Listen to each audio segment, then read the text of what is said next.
Hola, buenas tardes a todos. Hoy es un día muy especial, lleno de sorpresas en nuestro IQ, el podcast. Estamos muy felices de recibir hoy a una gran terapeuta, una gran coach, una persona que tiene tanto sentido y conciencia que para mí siempre ha sido un ejemplo de vida y una maestra, Mónica Velati de Gartúa. Pues muchas gracias, Lilian. Qué presentación tan elegante. Pues no menos de la que te mereces. Me siento muy honrada de estar aquí, de que me hayas invitado desde estas semanas pasadas que estuve viendo que estaban aquí grabando. Dije yo, wow, ¿cuándo me tocará? A ver si algún día me invitan. Y pues ya llegó ese día, así es que encantada y agradecida de compartir, de tener esta conversación entre nosotros y para todos, con mucho gusto. Muchas gracias, Mónica. Pues quiero decirles que Mónica está con nosotros aquí como parte de la comunidad y junto con ella hemos hecho proyectos muy interesantes en donde, como ustedes saben, el eslogan de IQ es Inspiring People. Y lo que hemos hecho es hacer proyectos que nos ayuden a inspirar a otras personas. En particular, han sido mujeres en esta ocasión. Tenemos un programa muy interesante. Pero más que inspirar a mujeres, es una inspiración el hablar del desarrollo humano y de la conciencia humana.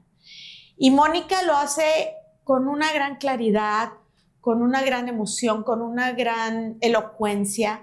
Es por eso que cuando tengo temas que tienen que ver con esto, el tema del desarrollo humano, me acerco a ella, como también me acerco a otras personas, pero aquí que la tenemos a primera mano. Y creo que en el tema de el trabajo es un tema, y valga la redundancia, muy interesante. Es un tema que aporta muchísimo. Y en esta ocasión vamos a hablar acerca del sentido del trabajo y el sentido de vida, ¿no? Entonces, a mí me gustaría también que Mónica nos hablara un poquito de su expertise para que ustedes sepan un poquito de dónde viene, pero ya también de ahí pasaremos al tema que nos trae aquí, que es vivir con sentido. Moni. Pues me encanta porque por ahí dicen que cuando te gusta tu trabajo, ese día deja de ser trabajo, ¿no? Yo me he sentido muy honrada, muy privilegiada, muy comprometida también con mi trabajo. Me encanta. Y no sé, ahorita que estabas hablando dije, ¿cómo voy a contar así brevemente? Pero creo que yo descubrí desde muy, muy joven, casi que desde adolescente, porque en preparatoria en Culiacán, yo soy de Culiacán, aunque ya pata salada, más de 40 años aquí viviendo, que tomé el curso de alfabetización para adultos. En prepa teníamos que hacer una actividad de servicio social y tomé ese curso. Y cuando oía que todas mis compañeras y otros maestros se quejaban de que cómo enseñas y cómo y que tienen la cabeza dura y no sé qué, para mí, a mí se me abrió un panorama increíble. Descubrí que me gustaba mucho, que se me facilitaba ayudar a las personas a aprender. Siempre he utilizado mucho el tema de las metáforas o los cuentos o las analogías, cosa que creo que también viene de mi abuela, que mi abuela fue educadora preescolar en inglés y tocaba piano, y en el piano acompañaba para contar cuentos y explicar muchas cosas en su colegio, donde trabajó muchos años. Entonces, desde ahí como que se me abrió y lo que siguió también ya fue como la confirmación, porque la gente se me acercaba a preguntarme, a pedir opinión, cosas que pues que yo valoré muchísimo. Y mi primera carrera, mi primera licenciatura es comunicación social. Estudié comunicación primero y cuando terminé me di cuenta que lo que me gustaba era la parte como de formación, como de más enfocado a la organizacional. Y de ahí una cosa fue llevando a la otra. Ya trabajando en formación de algunas empresas pues transnacionales que me dio pues que fue Grupo Bimbo, que me dio aquí en Mazatlán la oportunidad de colaborar con ellos. De ahí fue cuando empecé a estudiar ya todos los temas de psicología y todo lo demás que he tenido oportunidad de hacer 2 maestrías. Pues afortunadamente apareció toda esta oportunidad de estudiar en línea, donde puedes estudiar con grandes escuelas, con precios accesibles y a distancia y viajando un poquito para certificar y todo. Entonces, pues desde ahí se hizo como que mi expertise es un combo como una cajita de herramientas que tiene un poco de todo que me permite trabajar en mi quehacer terapéutico y de coaching como con un espectro muy amplio, no desde la patología, ni desde la funcionalidad, ni de la disfunción, ni tampoco diagnosticando, sino más bien al contrario, desde la tierra fértil que todos los desde seres la construcción humanos, de todos los seres humanos tenemos. Sí. Y esto es parte de que aprendí en el eslabón perdido, que siento que fue la cereza del pastel en mi formación, que hasta la fecha sigo estudiando porque siempre me encanta. Yo creo que esto es como, no puedes comer solo una, o sea, nunca terminas de estudiar cuando te fascina este tema, porque además sientes el compromiso de seguirte preparando. La logoterapia. La logoterapia vino a darle como cuadratura y a darle una estructura muy importante a mi modo de trabajar. Y platícanos un poquito para las personas que no conocen, ¿qué es la logoterapia? La logoterapia es una psicoterapia bastante nueva que desarrolló un psiquiatra vienés, el doctor Viktor Frankl. Él fue un psiquiatra muy importante en tiempos de la Segunda Guerra Mundial.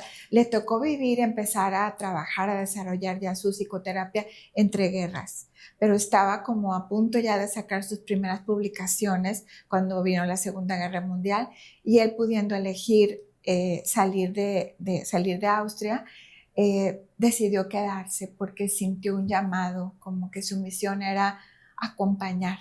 Y estuvo en 5 campos de concentración y ahí mismo en ese laboratorio humano donde pues todos eran despojados de todo, absolutamente todo, hasta del último vello de sus cuerpos, él pudo ver cómo a pesar del destino, a pesar de las circunstancias, uno es hasta cierto punto autor de su historia.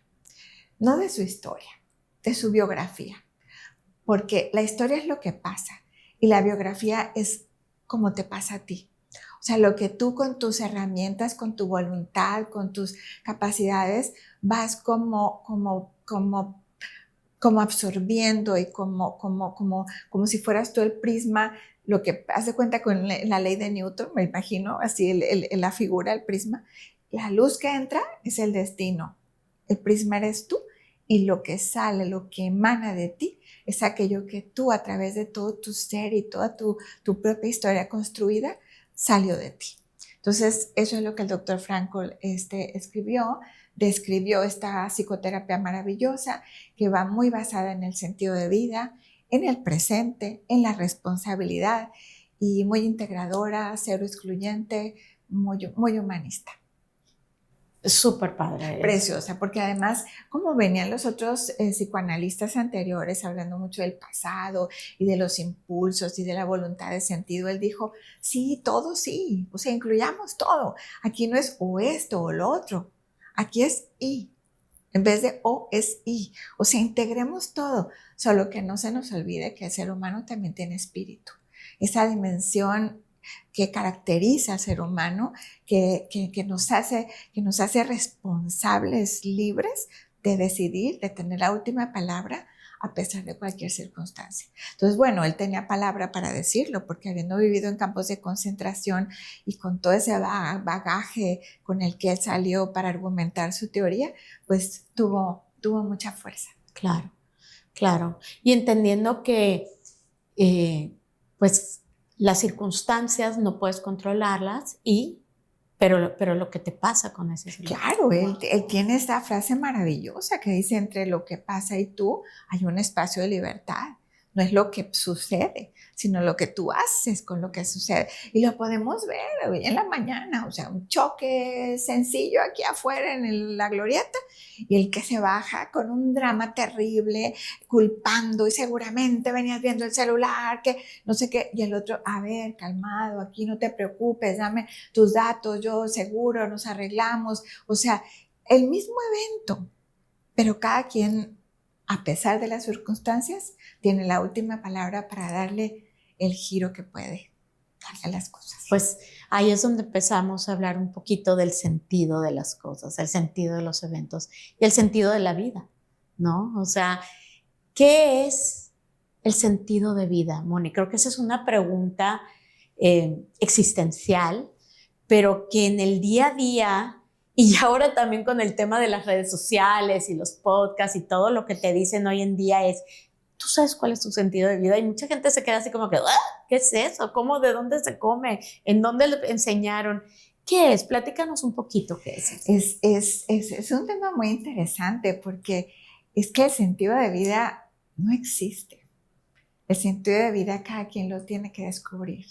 Es una tarea personal, individual, intransferible, una misión personal de vida en donde cada quien tiene que descubrir cuál es el sentido de la vida y el sentido de su vida. Porque el sentido de la vida hablamos como de valores, como de algunas, como una misión a nivel general, ¿no? Yo elijo que la lealtad, yo elijo que la honestidad, que la congruencia, etcétera. Pero también mi propia vida tiene un sentido que a lo mejor, aunque tú y yo tenemos ese común denominador de valores universales y coincidimos en muchas elecciones de sentido, tu sentido es uno de vida tuya y mi sentido es otro.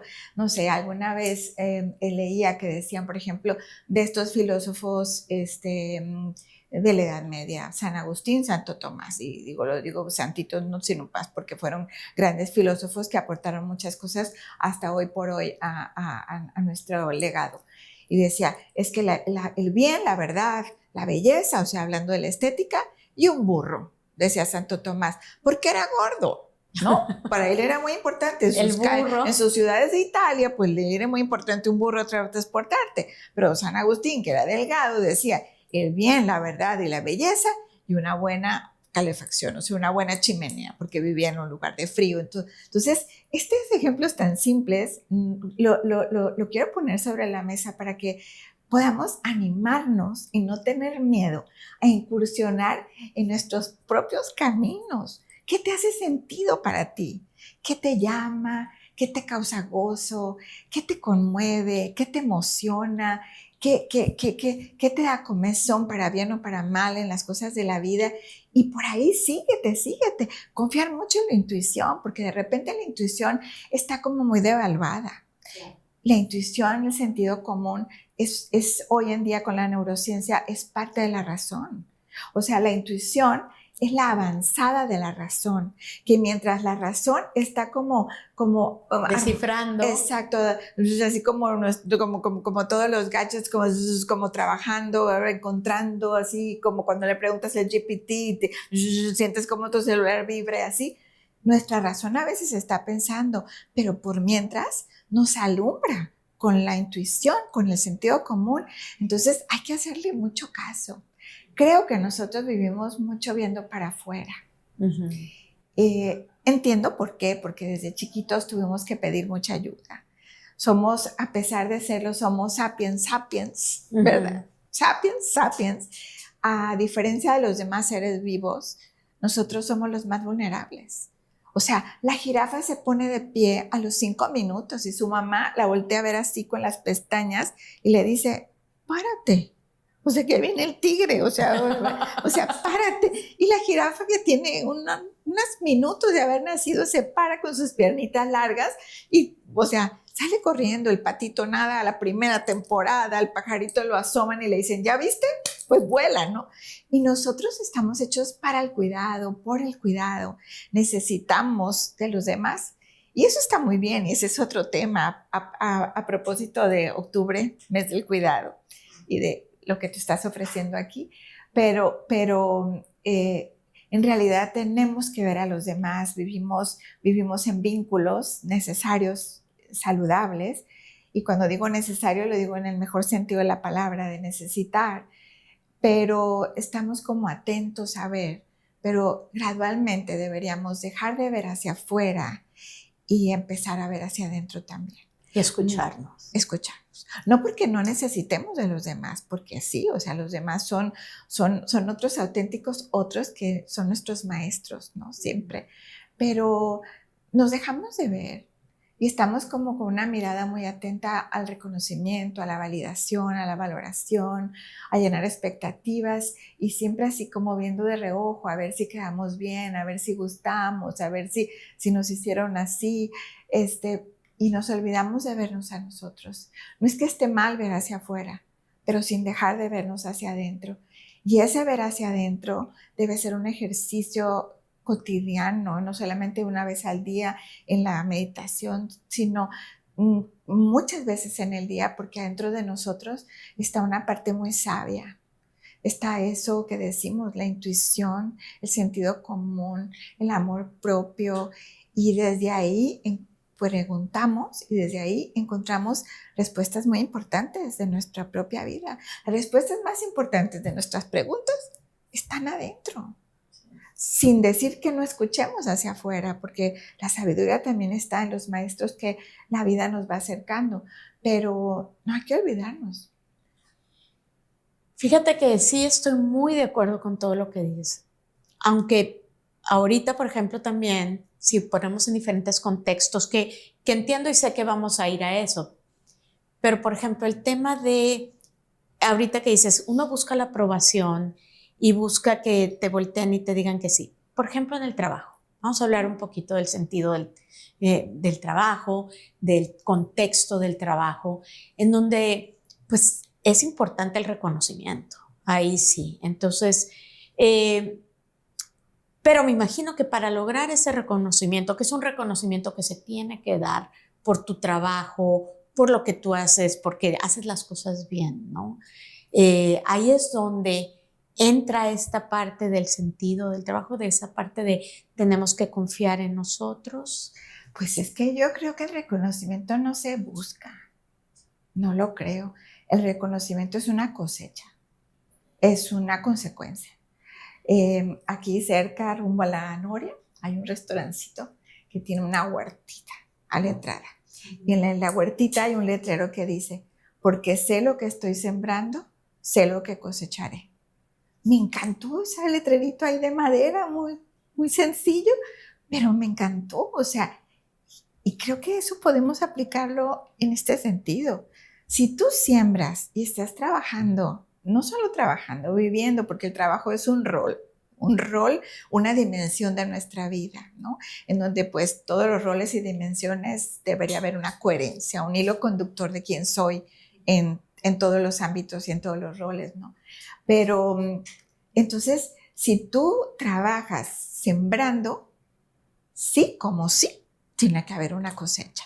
Entonces, ese reconocimiento y ese éxito, que digo con mucho cuidado, la palabra éxito, a veces no me encanta usarla porque está como un poco manoseada, pero si tú trabajas con pasión, con compromiso y estás consciente del valor de tu trabajo, no solo para ti y tus seres queridos, sino la cadena de valor, la trascendencia que un trabajo bien hecho tiene, o sea, ¿cómo por qué no vas a recibir reconocimiento? Es muy extraño. O sea, algo está pasando cuando tú haces todo bien y nadie te lo reconoce, ¿no? Porque digo, el bien es elocuente por sí mismo. Las cosas buenas, bien hechas, completas, correctas, derechas, pues siempre tienen una ovación. Sí. Y el esfuerzo que uno hace y ese compromiso es parte de este sentido, porque yo de repente me topo con personas que te dicen que sí, pero solamente vienen a cubrir horarios, ¿no? O sea, ¿qué porcentaje más o menos de la población trabajará cubriendo horarios? O realmente, o sea, ¿qué tan tan enamorados estarán de su trabajo? O sea, ¿será que no han encontrado esa pasión? Mira, ya hace como unos, no sé, 15 años, leí de un investigador de tendencias mundiales, John Naisbitt, que decía que un bajísimo porcentaje a nivel mundial amaba su trabajo. Lo recuerdo como algo que me impresionó y no me acuerdo el porcentaje, lo he vuelto a buscar y no lo encontré. Después el doctor Carlos Llanos y Fuente, uno de los académicos más importantes fundadores del IPADE, también hablaba de que urgía que las personas se enamoraran de su trabajo, que se formara a los jóvenes para que tuvieran ese cuidado en el llamado, porque esa es la vocación. Vocación viene del vocablo vocare, y vocare significa llamado. Entonces, que cuando los muchachos escogían su carrera, su vocación, escucharan su llamado, no se dejaran llevar por expectativas de los demás o por modas de los papás o como se decía antes, estudia lo que te deje o estudia para ser alguien en la vida. O sea, frases totalmente equivocadas. Entonces él decía que mientras no escogieras desde tu propio llamado, oyendo tu propia voz interior, iba a haber muchos profesionistas que trabajaran mercenariamente. Y después, últimamente, Nicolás Pinzón, un colombiano que tiene incluso un podcast que me encanta, me asustó más porque dice que solamente el 13% de la población mundial trabaja en compasión. Entonces, cuando yo leí eso, me puse ahí a estudiar un poco y dije, pues imagínate, si solo el 13% se levantan, yo no digo que con ganas de que, ay, que ya suene el despertador, estoy desesperada porque suene. Tampoco voy a decir mentiras, el que esté ansioso porque suene su despertador, que vaya al psiquiatra porque tú sí está medio mal, ¿verdad? Pero no tener ganas no quiere decir que no quieres levantarte. Tener ganas y querer son dos cosas completamente diferentes. El querer es una dimensión mucho más elevada que el simplemente tener ganas. ¿Cuántas cosas valiosas las hacemos queriendo sin ganas? Porque pues no somos perritos, ¿no? Entonces, creo que veo el impacto que tiene en muchos niveles el que a las personas no les guste su trabajo. Mi papá tenía un amigo que vivía aquí, pero era de Culiacán también, aquí en Mazatlán y vivía en Culiacán, que era bien baquetón, felicísimo, pero bien baquetoncito. Y decía que trabajaba en un lugar y decía, es que yo hago como que trabajo y ellos hacen como que me pagan. Y dice, bueno, lo voy a decir de otro modo, padezco mi trabajo y ellos padecen como que me pagan, ¿no? Decía, pero de verdad, eso es muy real. O sea, imagínate una persona que se despierta y que no ama su trabajo, que no está involucrado realmente en su trabajo, que no tiene esa visión que comentábamos ahorita de saber para qué, por qué, la trascendencia, la cadena de valor, todo lo que significa que tú hagas tu trabajo bien, pues cuando se levanta, imagínate el impacto a nivel pareja, a nivel familia, a nivel, pues si tiene hijos, a nivel hijos, y el impacto o el no impacto en su posición en la empresa. O sea, todo lo que haga, pero todo lo que no haga, todo lo que deje de hacer por estar cumpliendo. Y cumplir es lo opuesto a compromiso. O sea, cumplimiento, o sea, como que me hago, güey, o sea, cumplimiento. En cambio, compromiso es esa entrega de que tú sabes que lo que estás haciendo no solamente tiene beneficios para ti, para tu familia, porque es legítimo bienestar, ¿no? Y después podemos hablar de eso, pero alcanza a ver mucho más allá lo que su trabajo significa.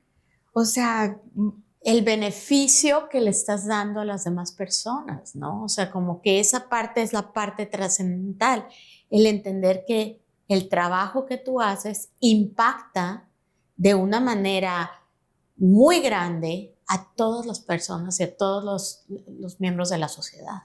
A todos los miembros de la sociedad. Me acuerdo que me platicaron ya hace varios años de una empresa en la Ciudad de México, a quien estuve yo algunos años, estuve dando coaching a empresas fuera de Mazatlán, fue una sorpresa que querían como galardonar como al colaborador del año.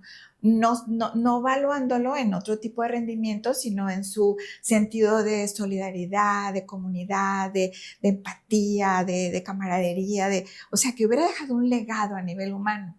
Y pues todos se imaginaron así que el director, que el de capital humano, o el del departamento de psicología, o uno que había salvado a uno que lo habían atropellado. ¿Sabes qué? Nombraron a un muchacho de una compañía limpiaventanas, que él periódicamente limpiaba ventanas.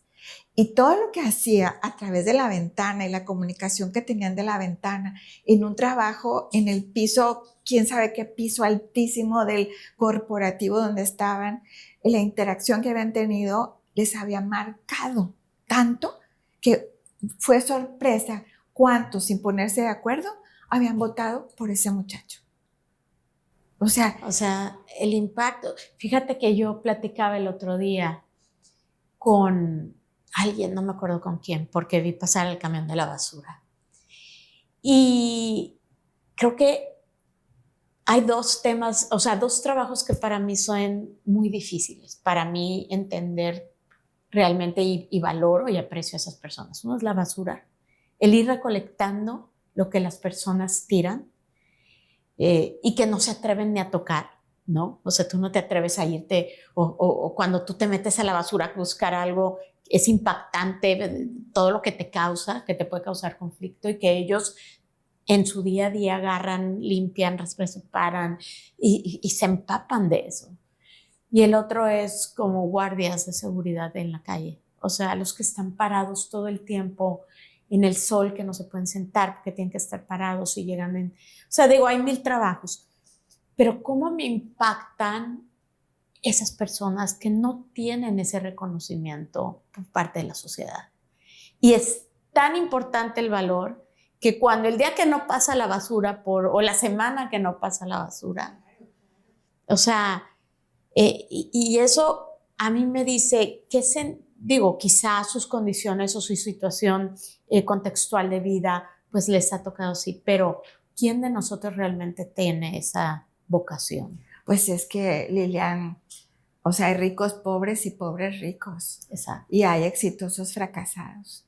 Exacto. Alguna vez también en un coaching le decía yo a un director, bueno, vamos a empezar trabajando tu adicción al trabajo. No, Mónica, me dijo, yo no tengo ninguna adicción al trabajo.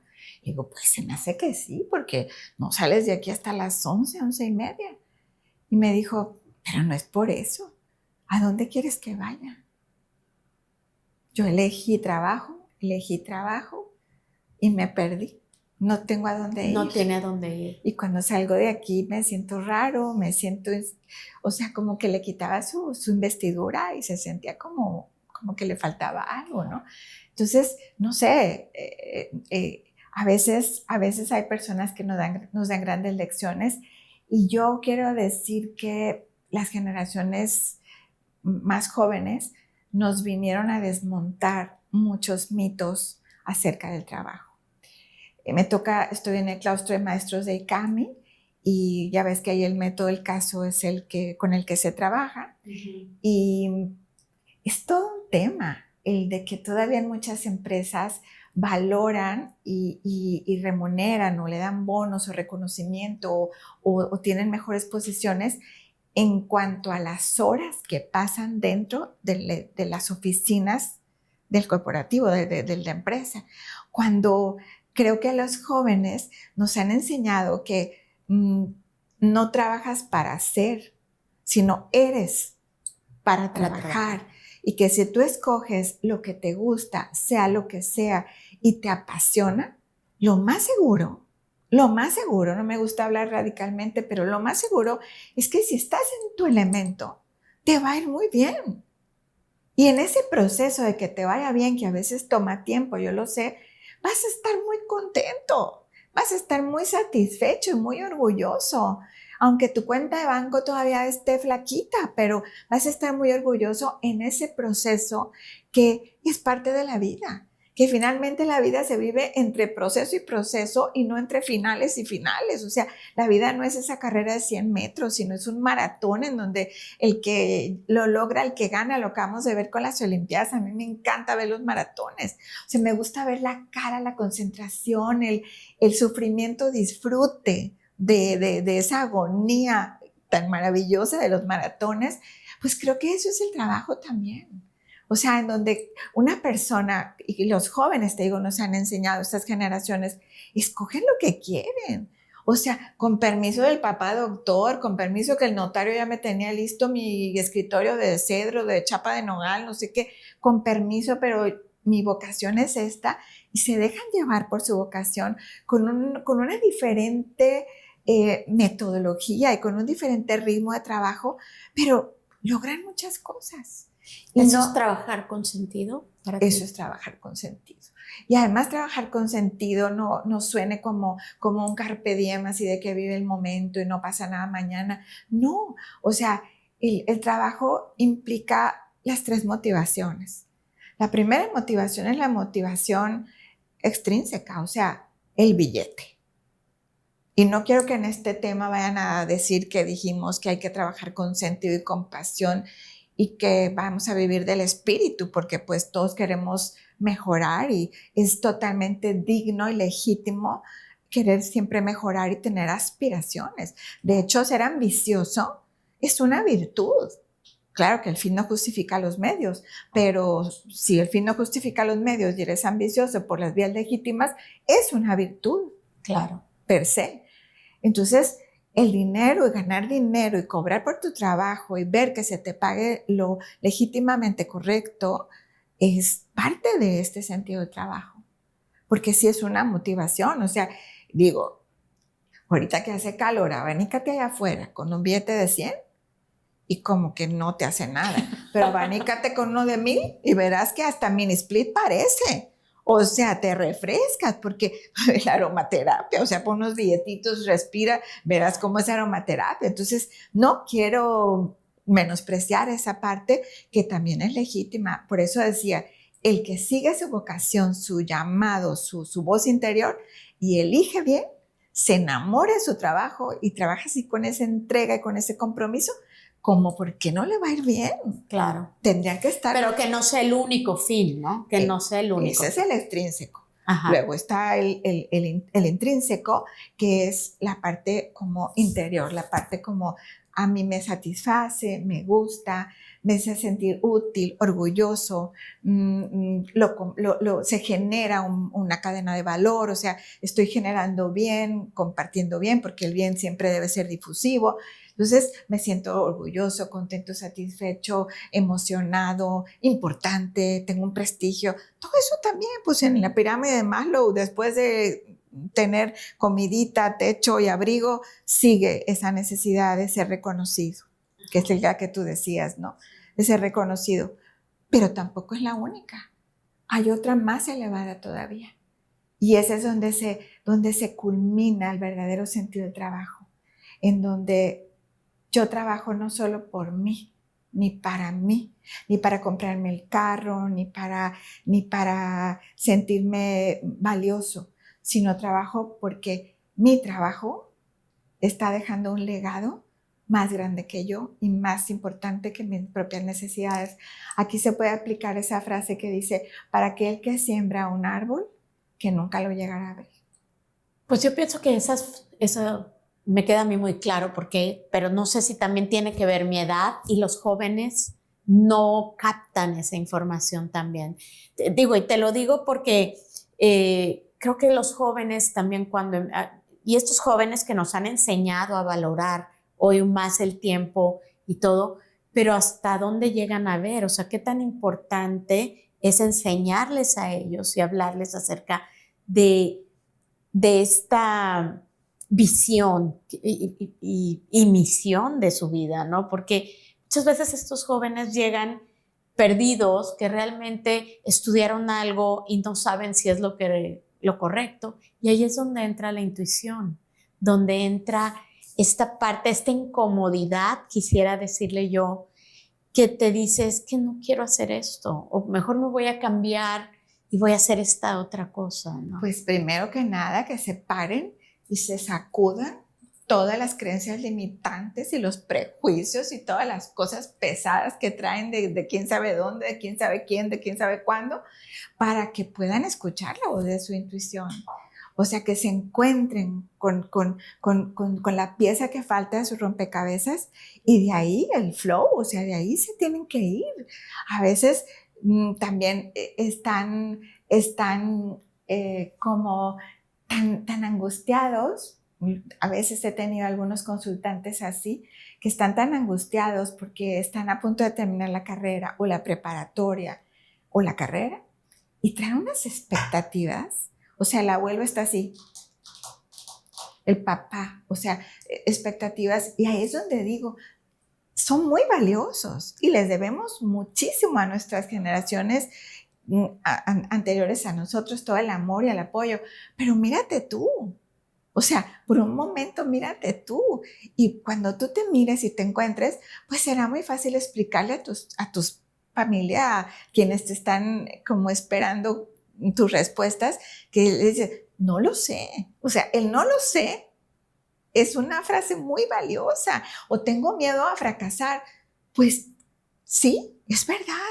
O me equivoqué de carrera, que no es padre, ¿verdad? Sobre todo con las colegiaturas de las universidades y con todo lo que cuesta el estudio en nuestro país, pero se vale. Claro. O sea, en otras culturas el fracaso es una parte del éxito. Es parte del éxito, es un aprendizaje. Me encanta leer biografías y no solo de personajes de la historia, sino de nuestros empresarios mexicanos y sinaloenses, cómo tienen pues toda esta trayectoria con muchos fracasos que para llegar al éxito que tienen. Por eso esos fuck up nights me encantan, porque no solo cuentan cómo sí, sino cómo no para llegar al cómo sí, ¿no? Entonces creo que es importante y yo diría que los muchachos sí están cargados de muchas expectativas, no solo por la familia, por la necesidad económica, de que vivimos en un mundo pues con una gran demanda económica, sino también por las redes sociales. O sea, están comparándose con las redes sociales. Me decía un chico hace como 2 años, me decía, Mónica, es que paso por las distribuidoras de carros y veo así que la gente entra y dice, ¿y yo como cuándo voy a ir a comprar un carro? O sea, ¿sabes lo que cuestan los carros? Me dice, ¿como cuándo voy a ir a comprar un carro yo? Le digo, pues un día, hoy no, pero un día. O sea, ¿cómo se hace una trayectoria? Por un paso. Claro. Un paso hoy, como devolverles, yo creo, la seguridad, bueno, no la seguridad, porque no me gusta la confianza. La confianza. La confianza. Y además creo que también toda esta confusión como una ansiedad que hay hoy por hoy es porque antes, primero hace muchos años, la vida era tan dura que no había tiempo para pensar en cosas, ni crisis, ni nada, porque pues la vida era como casi a nivel sobrevivencia, ¿no? Supervivencia. O sea, era muy ruda, muy dura y el cansancio físico más que el cansancio mental no daba lugar para que anduviéramos haciendo preguntas filosóficas. Y después, porque también la cultura era obedecer. O sea, obedecía así como que era seguir lo que tu familia te había enseñado, no debatías, no cuestionabas, no te atrevías a ser disruptivo o sea, por eso digo que si tu papá doctor, el doctorcito, el Humbertititito, o sea, como que claro. Era así como que todo, no digo que esté mal, está muy bonito, siempre y cuando tú lo quieras. Claro. Siempre y cuando sea tuyo, porque si no es tuyo, ahí el problema. Si no es tuyo, sí te va a pesar, sí te va a incomodar. Entonces, que se atrevan a ser disruptivos y a decir, a ver, ¿qué es lo que yo quiero? ¿Qué es lo que conviene? Todo dentro de la ética, dentro de la congruencia, dentro del bien ser, pero sí creo que no se usaba mucho pensar. Y también la tercera razón, que según yo, en mi experiencia, es que también hay una gran gama de opciones. Hace no muchos años había muy pocas carreras, o abogado, o arquitecto, o doctor, o ya yo fui de las loquitas, comunicación. Y me acuerdo que mi abuelita me preguntaba cada vez que me veía, ¿de qué me dijiste que se trata tu carrera? Ah, como Lolita Ayala, como, o sea, como que no entendían todo lo que abarcaba la carrera de comunicación y me volví a ver, me decían, platícale a tu tía, ¿de qué se trata tu carrera? Porque no entendí muy bien, porque comunicación ya era de las carreras como raritas, ¿no? Pero ahora no sé cuántas miles de opciones hay, está padrísimo, pero claro, está más difícil decidir porque hay más opciones para escoger. Claro. Oye, Moni, ¿y qué tiene que ver el sentido en tu vida personal? Y hablando de eso también, o sea, digo, no quiero hablar específicamente de cómo escoges carrera, pero también tiene esa parte de sentido, ¿no? O sea, Claro, o en tu sea, vida personal, tus creencias, tus valores. pues es que si tú quieres preguntarle a una persona qué sentido tiene el trabajo para ti, adelántate un poquito y pregúntale qué sentido tiene la vida para ti. Y el sentido que la vida tiene para esa persona define mucho, o sea, da como un trazo muy certero del sentido del trabajo. Hay personas que para ellos la vida es una oportunidad, una ilusión, una escuela para la vida, retos, proyectos, ilusión, un lugar para hacer y dejar huella, un lugar para hacer y hacer felices, un lugar de gracia. O sea, de gracia que quiere decir gratitud, que a mí me encanta la gratitud porque leí también allá con los gurús de la felicidad que es la cualidad o el hábito que más se acerca a la felicidad. Que quien vive en gratitud es más feliz que los que no. Entonces, cuando la vida para ti es una gracia, o sea, gracias a la vida, gracias a esto, gracias al otro, gracias, en cambio no traes una lista de todo lo que te deben, de lo que no tienes, de lo que no hay, pues eso dirige mucho hacia lo que va a ser el trabajo para ti. Pero si para ti la vida es una desgracia, o sea, sin gracia, es obstáculos, es traiciones, es problemas, o es un lugar como, pues, porque nos caímmo del paraíso y tenemos que penar aquí, ¿verdad? Trabajar con sudor de la frente. Si para nosotros la vida es sacrificio, porque no es lo mismo esfuerzo que sacrificio. O sea, son dos cosas diferentes. Y el tengo que ir a trabajar. Tengo que ir. Tengo que ir porque tengo que mantener a mi familia. No, y de ahí ahorita me acordaste de algo muy padre. Entonces, dependiendo de cómo tú describas lo que la vida es para ti, pues el trabajo también va a tener pues una semejanza totalmente ligada con tu sentido de la vida. Sentido de la vida, sentido de tu vida, y de ahí se desdobla el sentido del trabajo.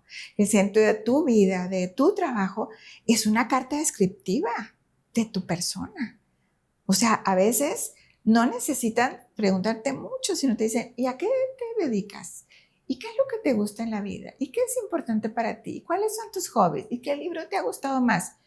Y en recursos humanos, en muchas empresas hacen ese tipo de preguntas, tú lo sabes, y con eso obtienen mucha información que en una simple solicitud pues no la obtienen, ¿no? O sea, nos describe mucho el hablar del sentido de la vida y de nuestra vida, nos describe muchísimo. Y de ahí pues el sentido del trabajo. Yo tengo una amiga que trabaja en una editorial en México y me impactó muchísimo hace unos años que comí cuando todavía nuestros hijos eran chicos y después de comer tomamos ahí un café y se tuvo que ir a trabajar y su hija chiquita lloró y dijo, no te vayas mamá, ¿por qué te tienes que ir a trabajar? ¿Por qué? Yo sabía que iban a salir de vacaciones, a unas vacaciones muy padres, entonces en mi mente se conectó y dijo, no, para pronto, ahorita le va a sacar, ¿qué no te acuerdas que nos vamos a ir de vacaciones? ¿Qué no ves los boletos que ya están sobre la mesa? Pero no le dijo eso. Se agachó con su hija y le dijo, acuérdate de qué se trata mi trabajo.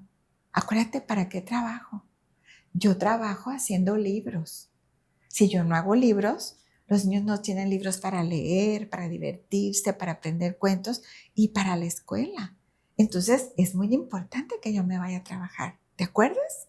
Entonces como que se me hizo, la niña pues, digo, lloró un poco menos y no, pues, pero son cosas que te van quedando. Claro. Y que ella desde ese nivel trascendente de por qué su trabajo, pues está formando y está dándole el sentido a su trabajo.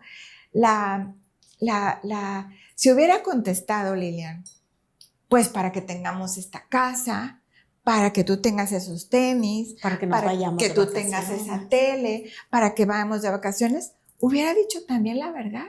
Claro. Porque, como dice nuestro maestro Efraín Martínez, parece lo mismo, pero no es lo mismo. O sea, parece que el trabajo es lo mismo, pero no es lo mismo. No trabajas, sí trabajas para los tenis y para el viaje, sí trabajas para sentirte importante y valiosa, pero también trabajas para que hayan libros en las bibliotecas, en las escuelas y que los niños tengan libros hermosos para leer, ¿no? O sea, Efraín dice, pues, ¿cómo diría un zapatero de zapatos de niños? Yo soy fabricante de algo para que los niños tengan pies sanos. ¿Qué diría el portero? Yo soy el encargado de cuidar la bienvenida de los que llegan a trabajar, ¿no? O sea, como que todos los trabajos, si los vemos con ese sentido del trabajo, pues alcanzamos a ver de trascendencia. Esa visión de trascendencia. Sí.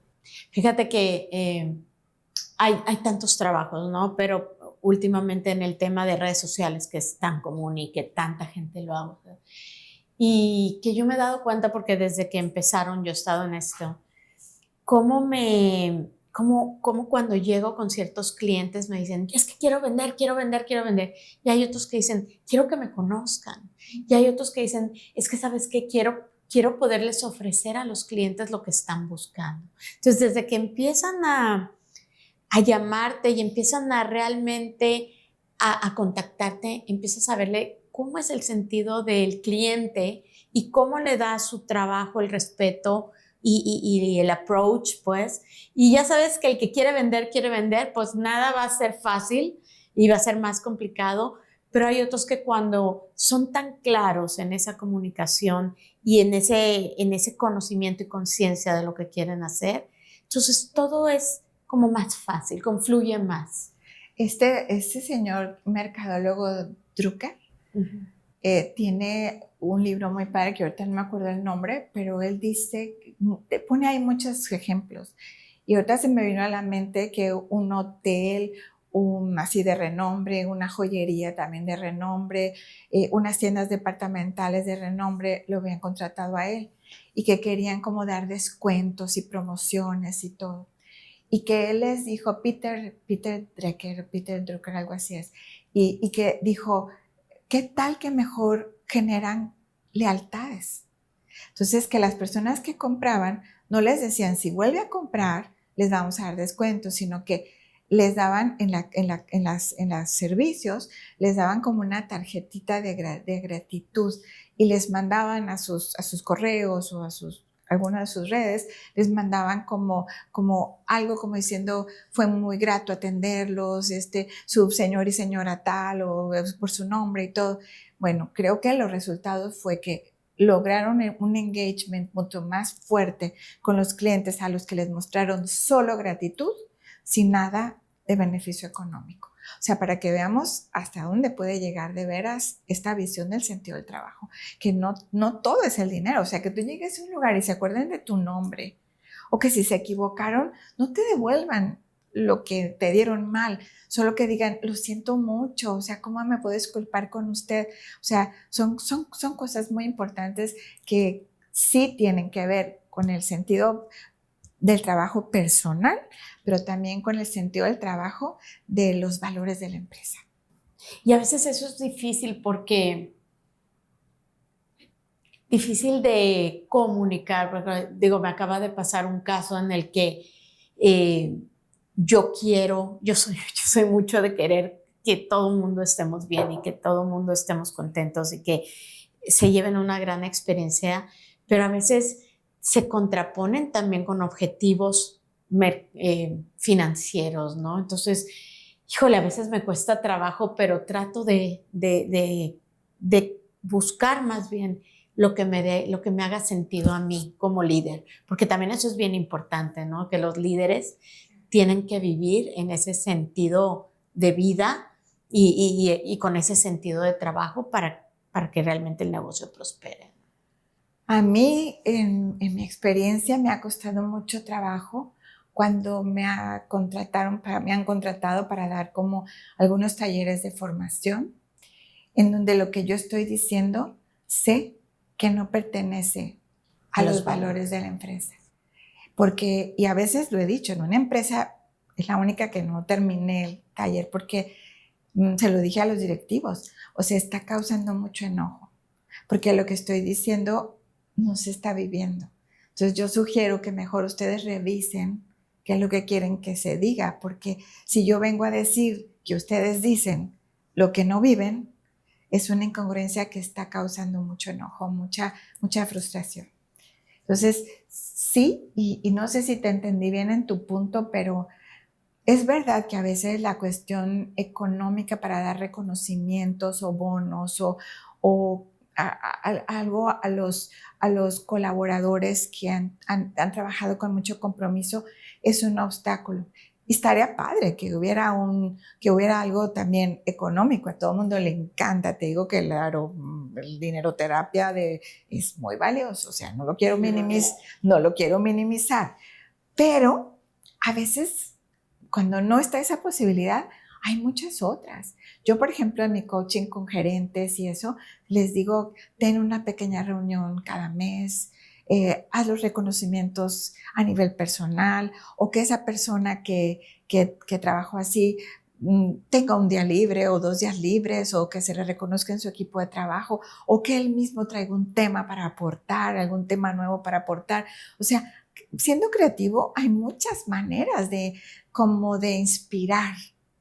O sea, no de decir, porque eso no tiene profundidad, no se arraiga, sino de inspirar a que las personas consideren lo que es tener sentido del trabajo. El beneficio tiene un impacto tremendo. O sea, como decíamos, te levantas sin sentido del trabajo, tu familia lo paga. Llegas al trabajo, el trabajo lo paga. Y en tu vida social también. El impacto negativo es exponencial. Cuando el impacto positivo, cuando tu trabajo tiene un sentido, también es exponencial. Claro. Y como tú dices, viendo el futuro de tu sentido de vida, así es tu trabajo y así es como repartes, ¿no? Acuérdate de esa historia que ya seguramente todos han escuchado, pero viene bien recordarla, de los 3 picapedreros que estaban picando piedra a la entrada de un pueblo y que llega el viajero y que le llama la atención esa obra tan grande y que le dice al primero, ¿y qué está haciendo, señor? Y le dice, ¡ay, qué pregunta! Estoy trabajando, no moleste, así sudando, ¿no? Y al segundo, oiga, disculpe, ¿pero qué está haciendo? Pues aquí trabajando, amigo, pues para llevar el chivo a la casa y pues aquí es lo que hay que hacer. Y le pregunta al tercero y le dice con el mismo sudor, haciendo exactamente lo mismo, estamos construyendo 2 escuelas. 2 escuelas. O sea, este pueblo ya va a tener 2 escuelas más grandes y nuevas. Entonces, esas piedras que estaban picando tenían un sentido totalmente distinto. El de nomás trabajar sin sentido, el de a lo mejor un sentido legítimo de bienestar, de material, del dinero, que también, como decíamos, es totalmente válido, pero el otro, pues seguramente también ganaba lo mismo, pero tenía un sentido mucho más allá, ¿no? O como esa historia del burrito de la noria, ¿no? Que le dice un hijo a un campesino cuando terminaban su jornada, pobre el burro, papá, no hace nada, toda su vida dando vuelta y vuelta y vuelta, qué trabajo tan horrible. Y el papá lo detiene. Digo, este es un cuento que me contaron a mí porque, pues, por Culiacán, ¿verdad? Por el valle que con sus sembrados tan lindos. Y volteó así y le dijo, mire, mijo, ve todo lo que hay aquí, todo lo verde, viene de la noria. Si el burrito no diera todas esas vueltas todos los días, no habría toda esta agua para todo esto verde que ves aquí. Entonces, a veces los trabajos, cuando nosotros perdemos el sentido, parecen rutinarios, parecen pobres, parecen poco. Pero si extendemos nuestra visión o subimos un poquito más, adquiere una visión muy diferente. Ay, por eso me encanta platicar contigo, porque, o sea, siento que muchas veces en el día a día uno va perdiendo pues el sentido por estar en la ocupación, ¿no? En el tema de ocupado y resolviendo y todo. Pero qué importante reconectarte con esa parte de entender que todo lo que haces es trascendental. Y, ¿no? Es que casi que la palabra clave está en que tú creas que lo que haces es tu trabajo. Lo que haces es la actividad, es el medio, pero no es tu trabajo. Y Freddy Kaufman, que es un consultor y asesor y que fue vicepresidente de Google y de LinkedIn, tiene un ejercicio muy interesante en donde reúne a varios ejecutivos y les dice, preséntense y digan cuál es su trabajo. Y después les dice, pues aquí tengo un sobre, apuesto a que no dijeron cuál era su trabajo correctamente. Y todos así con un ego acá, como diciendo, apuesto, ¿quién apuesta? Y todos como que titubean, ¿no? Y al poco tiempo, a los 5 minutos, les dice, no, o sea, el trabajo de un maestro, ¿cuál es? pues enseñar. No, esa es la actividad. El trabajo de verdad trascendente del maestro es ser un medio para que los niños aprendan, no enseñar. Es como el medio solamente, ¿no? Y así, dices, ¿cuál es el trabajo de un chef? Cocinar. Ser el medio. La experiencia de que en el restaurante todos salgan felices. Igual el mesero, igual la hostess. O sea, su trabajo no es propiamente servir, sino su trabajo es el conjunto, ¿no? Sí, hacer que las personas se sientan felices. O sea, prácticamente es como buscar en lo invisible, buscar encontrar en lo invisible el por qué estás haciendo lo que haces. Claro, y ningún trabajo es invisible. Ahorita tú decías los señores de la basura. O sea, pero yo te puedo decir la gente de intendencia. Sí. O sea, ¿cuál es el trabajo de las personas que limpian aquí? Y tan importante entender que lo que también ganan no corresponde muchas veces, digo, por lo menos en nuestro país tampoco, ¿no? O en muchos. Bueno, no, en Estados Unidos sí, porque mi hermana dice que cada vez que va la señora son $300. O sea, pero aquí es tan difícil ver que las personas de intendencia apenas les alcanza para vivir. Pero aún en otros países dicen que las personas que hacen estos trabajos silenciosos como guardias, como porterías, como elevadores, como intendencia, que tienen una mini depresión, por lo menos una alegría baja, y siempre están viendo el piso, que porque se siente muy feo, o sea, que nadie los ve. Exacto. Y que nadie los saluda. Exacto. Entonces, fíjate qué importante, o sea, nunca nos imaginamos lo que podemos cambiar el día a una persona que nos está haciendo un servicio silencioso y que tú lo mires a sus ojos y que le digas qué limpio está, o sea, muchas gracias, o qué bonito, o qué amable, o ay, muchas gracias. O sea, es la reciprocidad. Él hace su trabajo y hay que siempre la reciprocidad como nos gustaría a nosotros, tal cual, ¿no? Claro. Y te digo, su trabajo no es limpiar. Ahorita las chicas que nos tienen tan bonito aquí donde trabajamos, no es limpiar meramente, sino es hacernos la vida agradable. Claro. O sea, que lleguemos y desde la escalera ya huele rico. Sí. El olor que tiene estas oficinas, desde la escalera ya huele, ya se siente bonito desde el camino. Entonces, esa parte a veces no la sabemos, se nos ha olvidado y creemos que nuestro trabajo es la actividad. Y cuando creemos que es la actividad, el peligro es que se puede volver rutinario. Y si se vuelve rutinario, ahí perdemos, ahí se rompe el eslabón. Perdemos el sentido. Hay que recordar que la actividad no es encontrar la misión, la trascendencia, el sentido profundo de aquello que hacemos. Porque si no, la rutina, pues, es mala consejera. Entonces, ¿cómo vive una persona que trabaja con sentido? Pues tú dime. feliz. O sea, yo pienso que una persona que trabaja con sentido llega entusiasta, llega queriendo compartir, queriendo convivir, agradeciendo. Pues vive como aquí decimos, no sabía si decía en la taza, pero inspirando. Inspirando. Inspirando.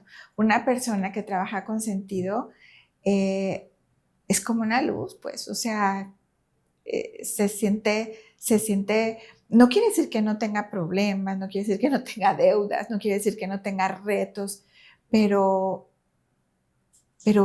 disfruta la vida, se siente agradecido a la vida.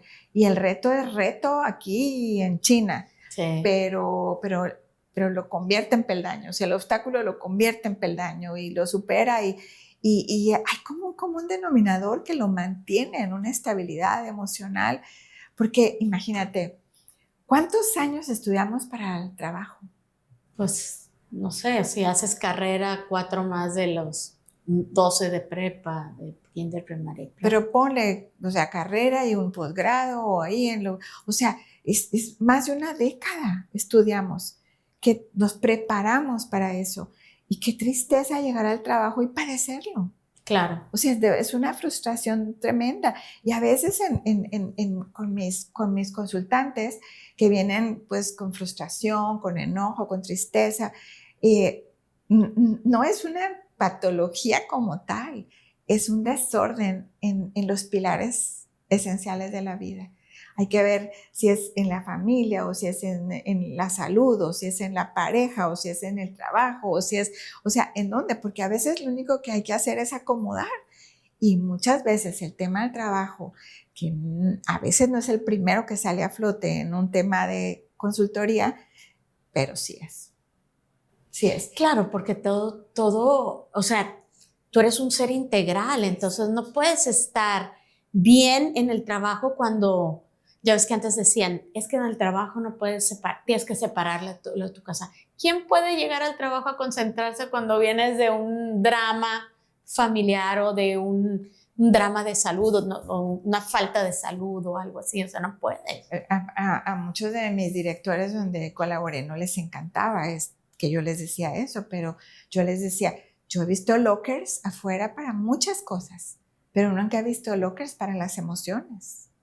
Entonces, más que decirle los problemas personales los dejas afuera, más que eso hay que decir, asume cómo te sientes, asume qué te pasa, para que te hagas cargo de eso. Y haciéndote cargo de eso con madurez, ya entras a tu trabajo. Y al revés también, asume los trabajos de la empresa, asume los problemas de tu trabajo, para que asumiendo, cuando llegues a tu casa, te hagas cargo de eso. O sea, es bilateralmente, pero es una falacia total, es decir, a tu casa no traigas cosas del trabajo y al trabajo no. Pero ¿cómo? O sea, ¿dónde los dejamos? Si están dentro de nosotros. Entonces, más bien es como que la empresa debería, en aras de la productividad, debería ayudar a que las personas estén en una estabilidad emocional básica para que puedan estar en ese rendimiento que las personas pueden dar potencialmente. Claro. Que muchas veces no tienen ese rendimiento por 2, 3 problemas que en una asesoría, en un coaching, pueden acomodar y la gente se dispara. Claro. Por eso ahora es tan importante la ley del trabajo, esa la que incluye sí. el tema de las emociones, ¿no? Sí, que es el desarrollo humano. Sí. Es parte y digo, a mí me tocó toda esa evolución. O sea, cuando yo empecé a trabajar en empresas, pues hace 30 años, las oficinas de recursos humanos eran una cosita así, un cochitrilcito abajo de la escalera. Sí. Los tenían ahí con 2, 3 escritorios, los más viejitos que había en la empresa, para la cuestión de las nóminas y todo. Y cada vez más me da tanto gusto ver que los departamentos de capital humano pues van cobrando importancia, no porque las empresas estén comprometidas con ser socialmente responsables, porque están entendiendo que el colaborador esté bien, impacta totalmente la productividad. Claro. O sea, es darle mantenimiento a su personal, que es el capital más importante que tiene, y empezando desde arriba. porque alguna empresa decía, la mejor prestación es una empresa pues, muy grande mexicana, pero está en muchos países y dice, la mejor prestación de nuestra empresa son nuestros directores y nuestros gerentes. Claro. Entonces, imagínate el compromiso de cuidar y tener en plena salud emocional, física, a sus directores y a sus gerentes, porque pues en la cadena pues viene de arriba para abajo, ¿verdad? ¿Por qué si todos los temas de desarrollo humano están de moda? ¿Por qué a la vez se habla de pérdida del sentido, crisis emocionales y vacíos? Pues por lo que hablábamos un poco hace ratito, ¿eh? O sea, no había ese lenguaje para hablar de emociones.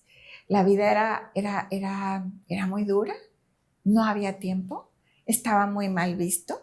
De hecho, me encantó porque me encontré un podcast que se llama Los hombres también pueden llorar. Me encantó, está súper bien llevado, súper interesante, hablando de esta parte emocional en los hombres, de cómo la tenían mutilada, pero no solo los hombres. O sea, que una persona mostrar una vulnerabilidad en la empresa o la parte de la maternidad en la empresa, o que el hombre pidiera un día para ir con su ir familia. con su familia o una situación, o sea, era como mostrarte vulnerable. Y yo creo que ahora en este lenguaje emocional, pues tenemos ese espacio para poder hablar y preguntarnos muchas cosas. Y lo que decía hace un momento, la vida dura, no daba tiempo para estas cosas, no había un lenguaje emocional.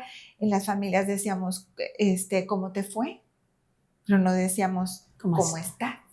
¿Cómo te sientes? O sea, tiene hasta una palabra en psicología, se llama alexitimia. Y alexitímico es aquella persona que creció, su biografía se configuró en no tener un lenguaje para expresar o para identificar emociones. Entonces, A es el privativo, lexi, lenguaje, timia, emociones, sin lenguaje de emociones. Entonces, venimos todavía muy cerca de una cultura en donde tuvimos muy castrada el lenguaje emocional, que era visto como poco profesional, como inmaduro, como vulnerable. Y pues creo que eso está cambiando. Entonces el hecho que se hable más de crisis y que nos atrevamos a ser disruptivos, no es que estemos peor, estamos mejor, solo que no estábamos acostumbrados. Pasa como con las parejas y las rupturas de pareja, que dices tú, ay, ahora hay muchos. Pues no, ahora hay las que hay, porque las que hay juntos son muy auténticas, están porque quieren. A lo mejor antes había menos, pero no sé si todas estaban queriendo. Claro. Entonces, no creo. Yo creo que ahora esta época que nos está tocando vivir, tenemos que estar muy atentos porque tanto las generaciones nuevas están aprendiendo de nosotros como nosotros de las generaciones nuevas. Sí, yo me he dado cuenta y con la experiencia que he tenido y con lo que los jóvenes y lo que veo ahora es qué emocionante que ahora hay tanta información, quizá demasiada si no la sabes filtrar, quizá exagerada, pero lo más importante y lo más interesante es que hay para todas las personas. Si estás viviendo un momento de crisis, si estás viviendo un momento de alegría, si de repente tienes dudas, hay tanta información que se está volviendo lo más común el poder decir, hoy estoy triste, hoy estoy deprimido, no estoy contento. Y de alguna otra manera, como en todo, cuando aparece información nueva o tecnologías nuevas, primero todo se desborda, pero luego todo se calma. Tal vez para nosotros es mucha información. Creo que para las generaciones no sienten demasiada. Ellos navegan muy bien, se detienen donde tienen que detenerse, no se sienten tan abrumados por la información. O sea, son nativos de esa era y ellos se sienten en su universo muy, muy cómodamente. Pero sí siento que es un privilegio el GPT, o sea, para ahora voy a hablar una conferencia y a ver qué digo de esto. Y digo, claro que no le copio al GPT todo lo que me dice, pero te da una guía. Me inspira y me encanta. O sea, el otro día estaba en casa de mi hija que tiene una cafetera, o sea, de lo más exótica, y estábamos mi hermana y yo en su cocina, ella estaba de viaje, y yo, Dios, o sea, agarramos la cafetera y así, ¿no? tutorial, vamos a tutorial, pues con el tutorial aprendimos a usar la cafetera, o sea, que si necesitas saber algo, una información de tu trabajo, de historia, ahorita estás platicando de un emperador o de un rey romano y buscas, estás leyendo un libro y te salió una frase, una fecha y buscas, o sea, está muy divertido, sí. Está muy padre, o sea, pues nomás no hay que perdernos de lo más valioso, pero yo creo que estamos viendo una era muy, muy padre en donde los jóvenes también nos dan mucho ejemplo de que ellos no tiran lo antiguo, o sea, no critican como nosotros a lo mejor criticamos a nuestras generaciones anteriores. La música, pues estás viendo los covers, como los grupos viejos de todo tipo de música son venerados, admirados, conciertos de los ruquillos, todavía van muchos jóvenes a verlos y creo que ellos tienen esa sabiduría, que se suben en los hombros de sus antecesores para ver más arriba. Nosotros también lo tenemos que hacer con ellos.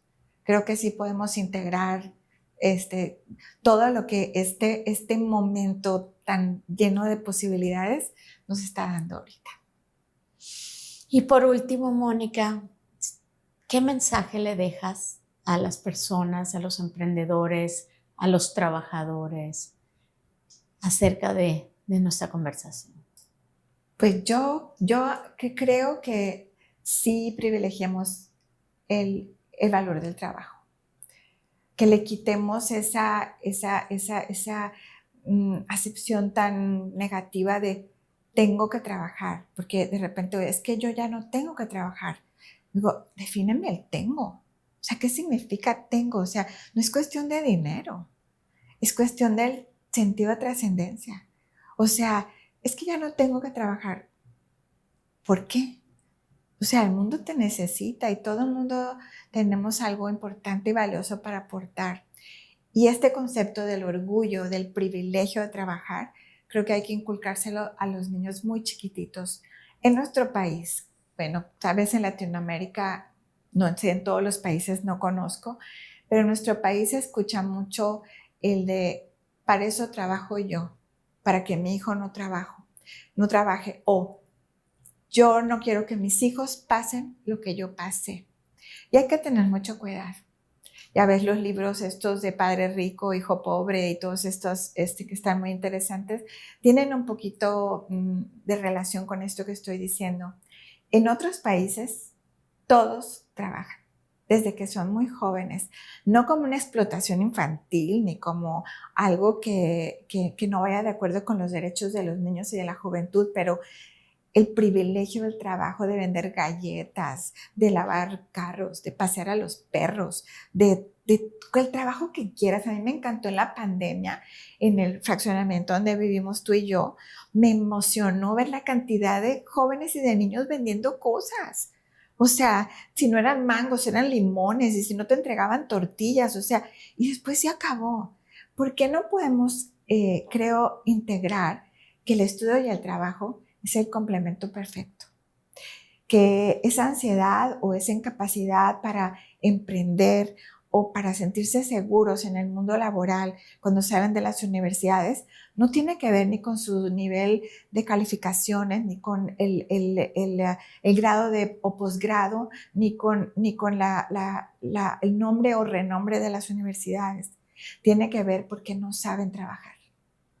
Y muchos jóvenes de todos niveles sociales a veces viven muy protegidos por sus papás, cuidando que no trabajen, y cuando tienen que trabajar, no saben trabajar.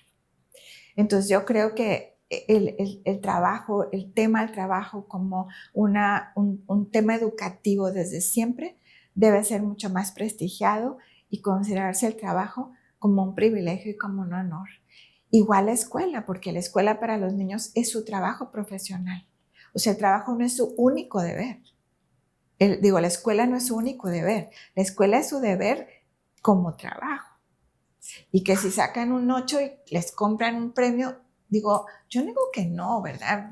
No me gusta ser radical, pero entendamos, el privilegio es para él y el privilegio ya es estudiar.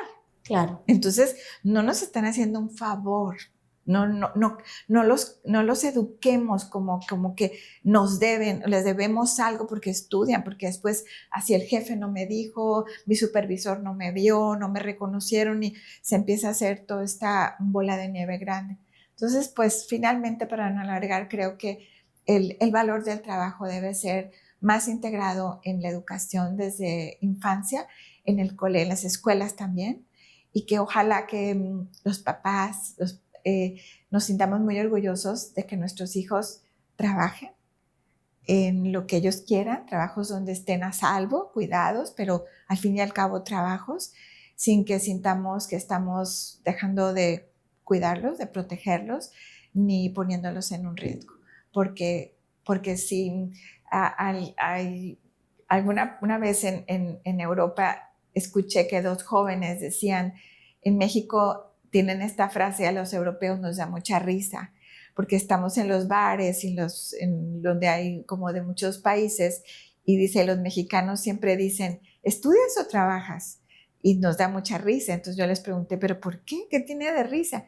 Ay, mi señora, me dijo, porque en Europa todo el mundo estudia y todo el mundo trabaja. Esa pregunta está fuera de lugar en nuestros países. Todo joven desde muy temprana edad ya ha tenido muchos trabajos, y pues si está en la universidad, por supuesto que trabaja. Entonces, creo que eso para mí es muy importante. Que sientan el gusto, la emoción de trabajar, de ganar su dinero, de ahorrar, y pues aquí también que hubiera mucho más atención en una educación financiera, que las primarias tuvieran una materia de educación financiera para que también los niños supieran el valor del dinero como un medio, no como un fin, pero que aprendieran ellos a empezar un patrimonio desde muy corta edad. Pues muy interesante, Mónica, muy, muy padre la conversación, el sentido del trabajo y todo lo que conlleva estar conscientes de esta trascendencia. Pues sí, es un tema muy apasionante. Pues muchas gracias a ustedes, muchas gracias por vernos, por seguirnos. Si les gustó el capítulo, denle like, compártanlo, ayúdenos a promoverlo y los esperamos para nuestro siguiente capítulo, que esperemos también les guste mucho. Gracias a todos. Gracias a todos.